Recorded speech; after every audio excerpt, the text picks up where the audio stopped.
Retour en RDC, plus précisément à Lubumbashi, dans le sud du pays. La capitale minière vit une tragédie environnementale silencieuse.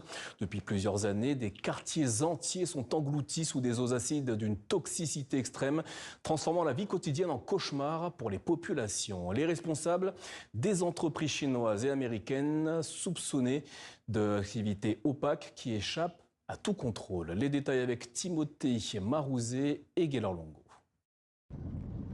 Il faut rouler de longues minutes sur cette route en terre pour apercevoir le géant qui se cache derrière cette simple barrière bleue. Un géant qui tient en 3 lettres, CDM, pour Congo Dongfang Mining, une entreprise chinoise spécialisée dans le traitement des minerais de cuivre et de cobalt. Une activité hautement stratégique ici en RDC.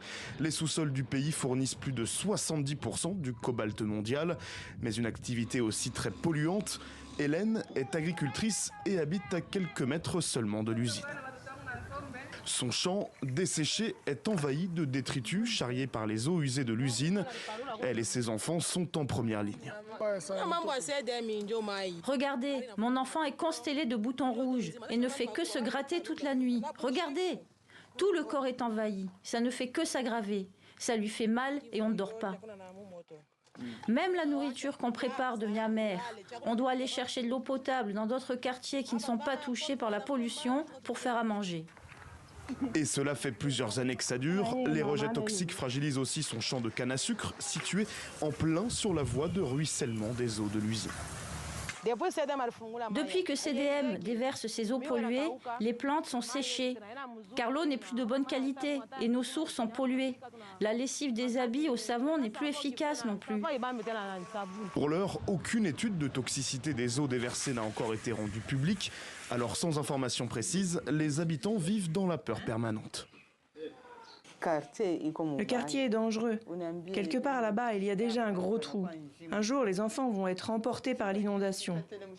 Les eaux coulent en très grande quantité.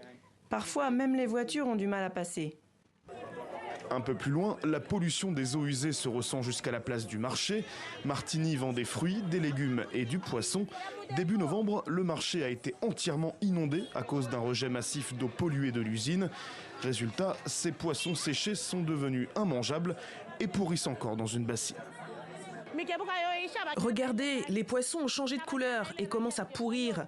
C'est l'eau polluée de CDM qui nous cause des pertes comme ça. Et malheureusement, j'avais marché dans cette eau et maintenant, j'ai des peaux mortes sur les orteils. L'eau de CDM n'est vraiment pas bonne.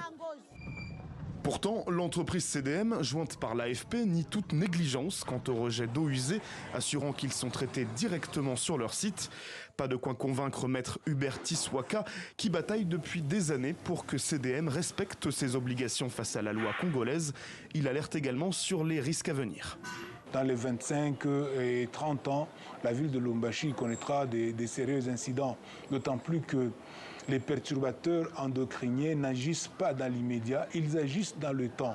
On peut voir les symptômes après 10, 15 ans, 20 ans de la pollution que nous connaissons aujourd'hui.